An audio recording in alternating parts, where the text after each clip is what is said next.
Shadow banking. What you can't see will hurt you. I'm going to explain this to you in 3 simple, fast steps. Step number 1. It all starts in the early 1990s with Salomon Brothers. This is a fascinating story. I went over with my good buddy Jeff Snyder in a recent interview. Put a link in the description below.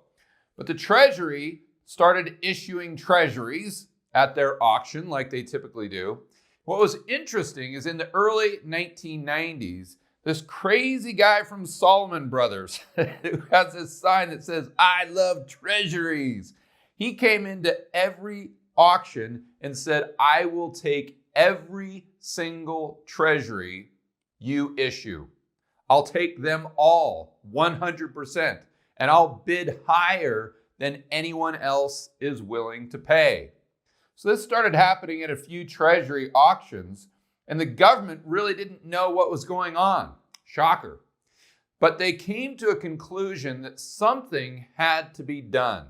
There was something weird going on in the shadows they couldn't really figure out. So they started to put a limit on what the crazy guy who loves treasuries from Salomon Brothers was actually able to buy. So what did he do? He actually started bidding for treasuries through customers' accounts, trying to get around the rule or this roadblock the government had put in place. So he's basically giving the middle finger to the government. So they came in and got really pissed and said, "Listen, you need to stop this immediately. If you don't stop, we're going to yank Salomon Brothers' license and they're going to be out of business." So what did he do? More of the same. He ignored them and continued to bid for every single treasury auctioned. And it got so egregious that Warren Buffett himself had to step in, fire the guy or fire a group of people, and make amends with the government so they wouldn't come in and put Salomon Brothers out of business. So one has to ask, why on earth would anyone take so much risk just to get every single treasury available to them? The government, of course, never figured this out. But this is the canary in the coal mine. If you start to understand what was going on with this story, you would have been able to see the future. Here's what I'm talking about. Let's look at a chart of derivatives going back to 1998. It goes all the way to 2012. And on the left, it goes from 200 trillion up to over 800 trillion. As you have all heard many times on my videos, the number could be pegged, the notional value of outstanding derivatives now at over $1 quadrillion. But you can see how it really took off. It went exponential, parabolic, starting in 2001 and came all the way up to the GFC in 2008 and then came crashing down. Since then, it's pretty much plateaued. And let's look at the repo market. The same thing, a chart from 1990 to 2018, and we see it increasing quite significantly during this time that the guy was trying to corner the market in treasuries at Salomon Brothers. So what he saw there, starting to put the pieces of the puzzle together, was an opportunity to make a ton of money in an expanding repo market with the most pristine collateral, US treasuries. But from 2000 all the way to the GFC, like this chart, we see parabolic growth. And let's layer on a chart of world GDP. It goes from 1990 to about 2018. On the left, from 30 trillion up to 90 trillion. And during this same time frame, the chart looks identical. It goes from flat to parabolic growth. Now let's look at a chart of M2 money supply. This is supposedly the total amount of dollars that are out there facilitating growth. And what you can see is that it holds little to no relationship with world GDP growth. So if we look at what's in plain sight, M2 money supply, we don't have any clues.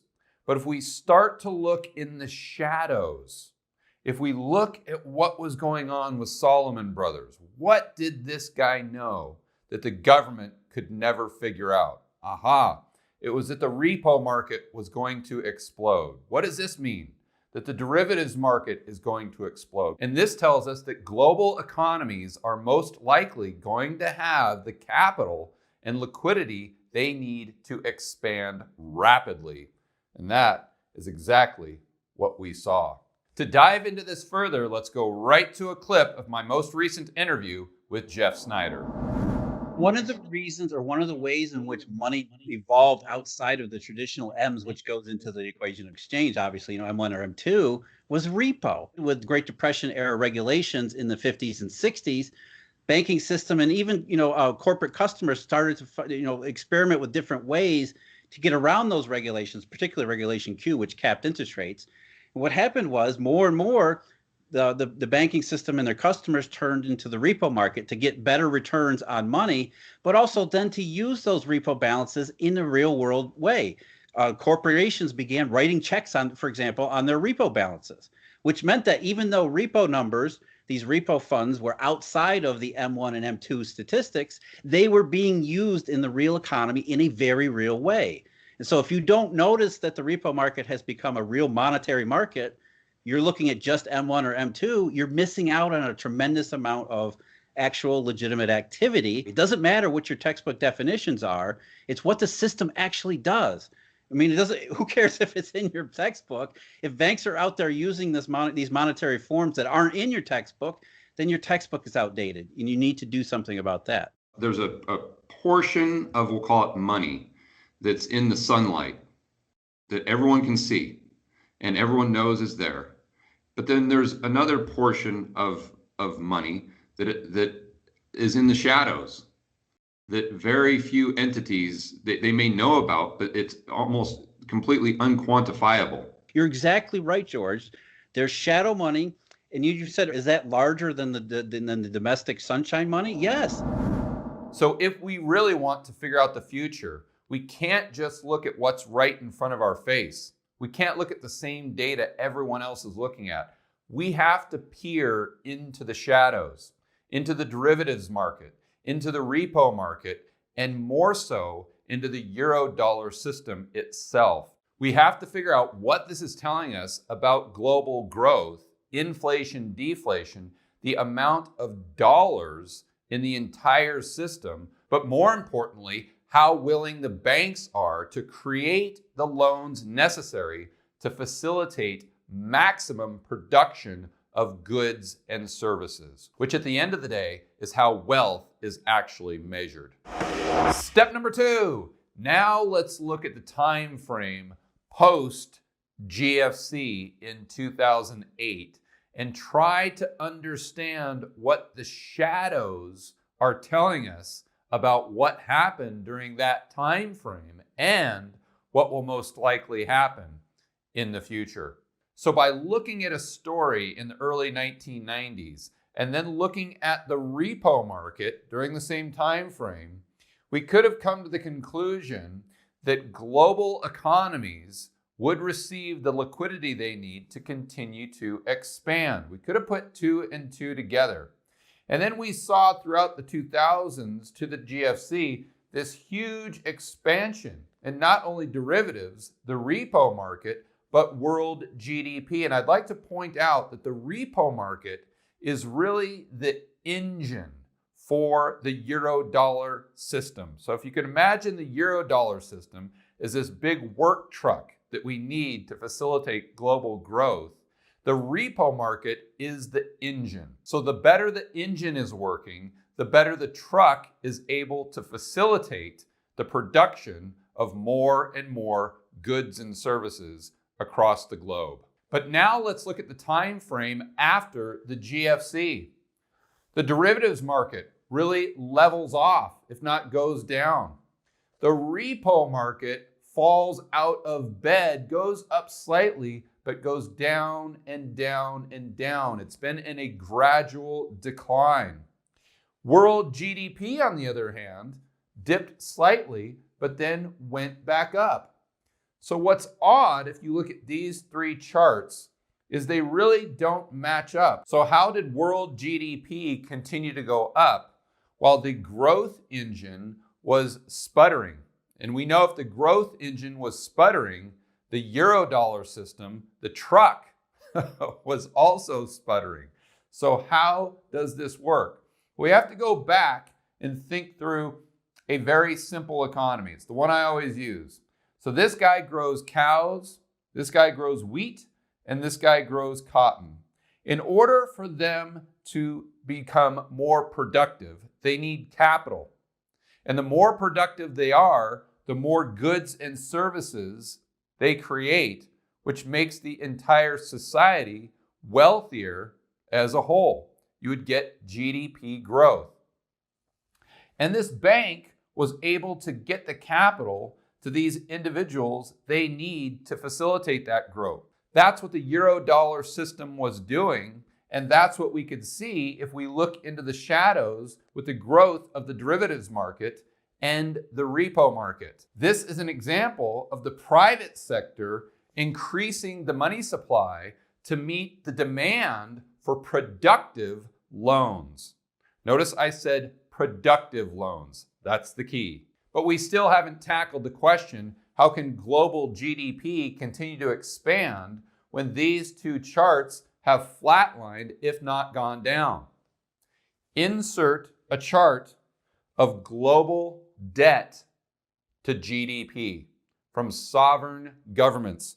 On the left, we go from 1996 to 2016. And what do you think this chart looks like starting after the GFC in 2008? Well, as you can probably guess, it goes parabolic, straight up. And keep in mind, this doesn't even include 2020 in the cerveza sickness. It would be far higher if that number was actually on the chart. So what the shadows are telling us is after the GFC, the entire system that we just went over broke down. And what the governments had to do, although they probably didn't understand the system at all, is they had to spend money like a drunken sailor to fill the gap. Your drunk, insolvent Uncle Sam had to come in and make it rain on the entire economy. And we can see this if we look at a chart of the United States debt to GDP more specifically. So what the shadows are telling us is, number one, the system is broken. Number two, GDP growth isn't being facilitated by the production of more goods and services, but it's really only happening as a result of government printing money and spending it into the economy, something that obviously isn't sustainable. And another fascinating clue we can pull from the shadows that backs up exactly what we're seeing in the other charts is if we look at a chart of excess reserves in the banking system prior to the GFC and then what it looked like after the GFC. Editor, go ahead and pull up the chart. Let's remember that the repo market is the engine for the Eurodollar system. And the Eurodollar system, how healthy or not healthy it is, will tell us what we can expect from global GDP growth. And the amount of reserves in the system is the liquidity that would be used for the repo market itself. So if we look at the amount of reserves in the system prior to the GFC, we'll see how efficiently the entire system was functioning. Editor, go ahead and throw up some specific numbers, and we can see that the amount of reserves in the system was maybe $2-3 billion. And this is what led to the growth in the repo market, the growth in the Eurodollar system, and the growth in global GDP. The whole entire engine was running on, let's say, a quart of oil. No problem whatsoever. Then in 2008, the entire system broke to the point where we are today, where the system needs over $2.5 trillion in reserves just to function the same way it did with $2 to $3 billion prior to the whole thing blowing up in 2008. If we go back to the analogy of an engine, prior to the GFC, it was running on a quart of oil. Now the only way it'll run is if you dump gallons of oil, not only in the engine, but probably on top of the engine. You've got to put it in a pool of oil for it to even sputter along down the road. And that it doesn't even do well. So what the shadows are telling us is that our entire system has gone from the vital statistics of a marathon runner to the vital statistics to someone who's barely hanging on with life support. Step number 3, the solution is to go back to the future. After having several conversations with Jeff Snyder about the current monetary system and everything we've talked about, going from the 1990s to where we are in the present, and what the shadows are telling us about the future, it becomes abundantly clear that we need a new monetary system. The problem is, even if we were able to create the perfect monetary system, does society even want it? Would they even use it? Here's what I mean. Let's look at what has happened since 2008. Government power has increased massively. Just look at how much government control has increased in 2020 alone. And nowadays, what we're seeing is a society that really doesn't want to work. They don't want to make the sacrifices required to build sustainable wealth in the first place. And why would they? When they can just sit home, buy Bitcoin, buy gold, or even buy commodities and watch the prices of those assets increase while they increase their standard of living, their purchasing power, without having to even get out of bed.